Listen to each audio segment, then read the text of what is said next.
My name is Savitam Ernestine Lekeki. I'm the Women Empowerment Officer of Cameroon Gender and Environment Watch. We're based in the northwest region of Cameroon, and we work in the Bamenda Western Highlands, which stretch from the Kilum Forest, part of the West region and part of the Adamawa.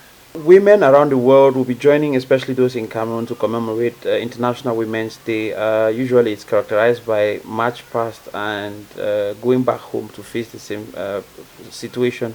In your capacity as a civil society actor and involved in the environmental conservation sector, what message would you have for women, first of all? 8th of March 2022, we'll be celebrating women. Women in Cameroon, women all over the world. I will be celebrating under the theme Gender Equality Today for a Sustainable Tomorrow. In Cameroon Gender and Environment Watch, we look at gender equality not as power struggle between the man and the woman, but as partnership in development, where the man contributes, the woman contributes, and all of us move together and happily towards development. This year, women do a lot of activities generally during this celebration. They go for march past, they celebrate and they dance and all the like. But in Cameroon Gender and Environment Watch, we see this day as a day of reflection, to celebrate the good times that we have spent and to reflect into where we are going. Where we are going, and not just going, but walking sustainably. Walking into the future with confidence, with hope, working with all the energy to leave something for the future generation. In Cameroon Gender and Environment Watch, over the years we have been promoting one of our major activities called Women Microcredit Scheme, which is an activity that we train women to manage micro enterprises, to develop these enterprises from resources around them, to manage those enterprises for themselves, and also to train the girl child to manage those very enterprises, so that we together, women that are with us, we prepare the girl child for economic situations that she will face in her life tomorrow.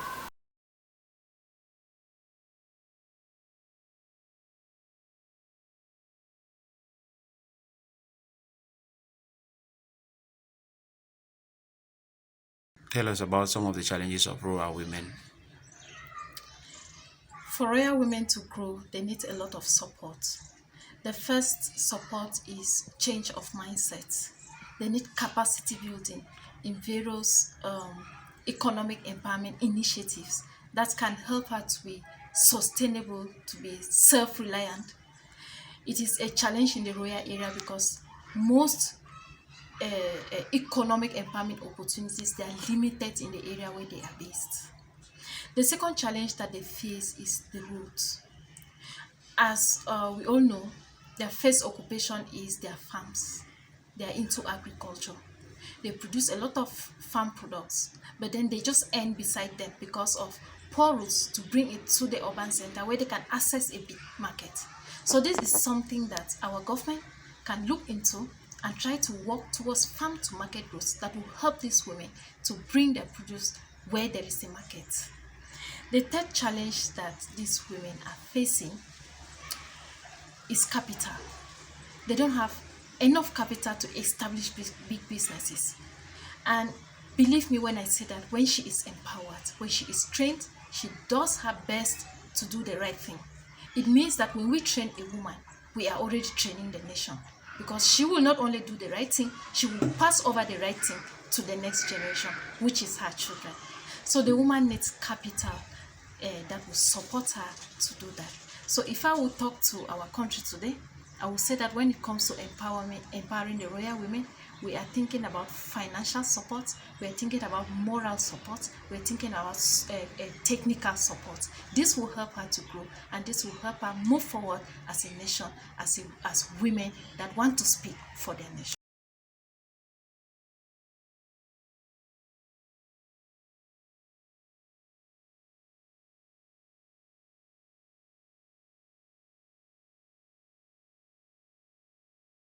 Your business seems to be involve a lot of women in women and conservation. Tell us, viewers want to know, what is conservation all about?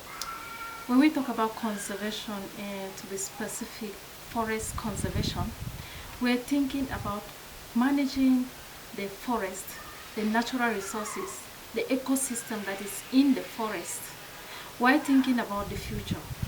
We're thinking about how this can benefit us and benefit our next generation. That is forest conservation, which involves planting of trees, taking care of the trees, taking care of all the life that is in the forest, the animals, the plants, medicinal plants, non-timber forest products, and the trees. It involves thinking about changing mindsets from those negative practices that destroy the forest, destroy our environment, to those practices that will help keep the environment intact, the forest intact for our future generation. That is forest conservation. Very few women take part in forest conservation. And we see this as a problem because in Cameroon, women make up 51% of the population. Women make up the majority. So sustainable actions to conserve the forest should include women, should include girls, and should include the youths.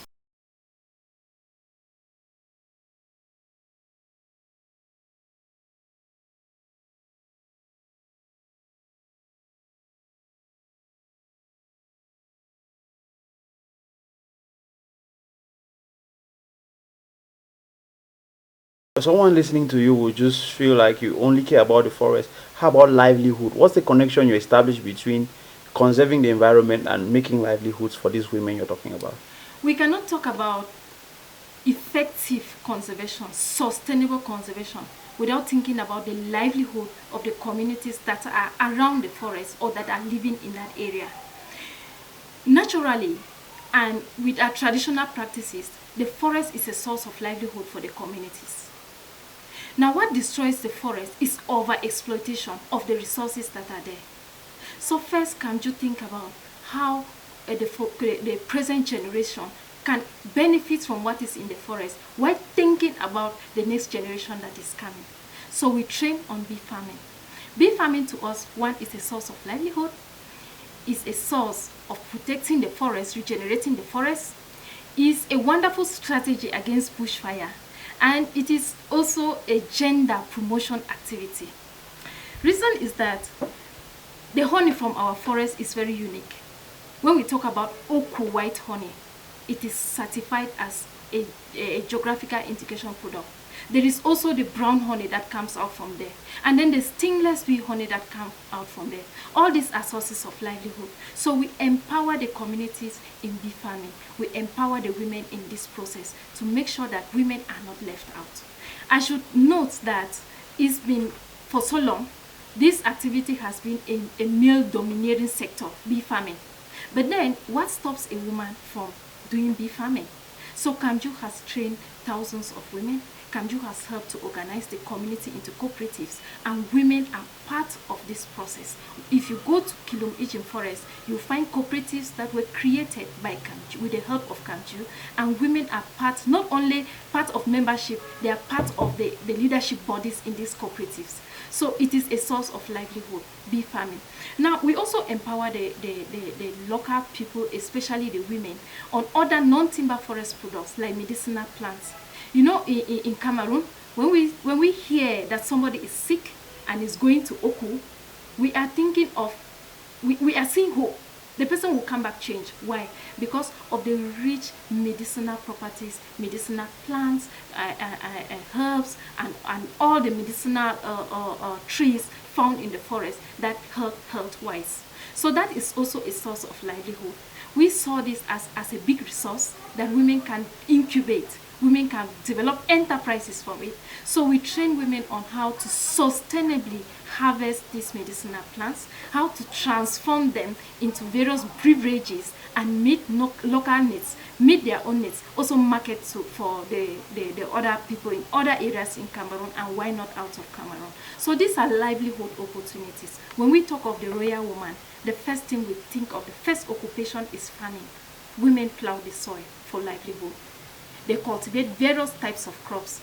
In the Kilum forest area, we have crops like maize, like beans, like Irish potatoes, plantain, we can name them. Vegetables, there are so many of them. Now, cultivation of the soil is wonderful, but it needs also to be done sustainably. And that's why Camgew introduced agroforestry. And through our agroforestry activity, we train on soil conservation, we train on organic food production, we train on planting other trees in the farmland that will help reduce pressure in the forest.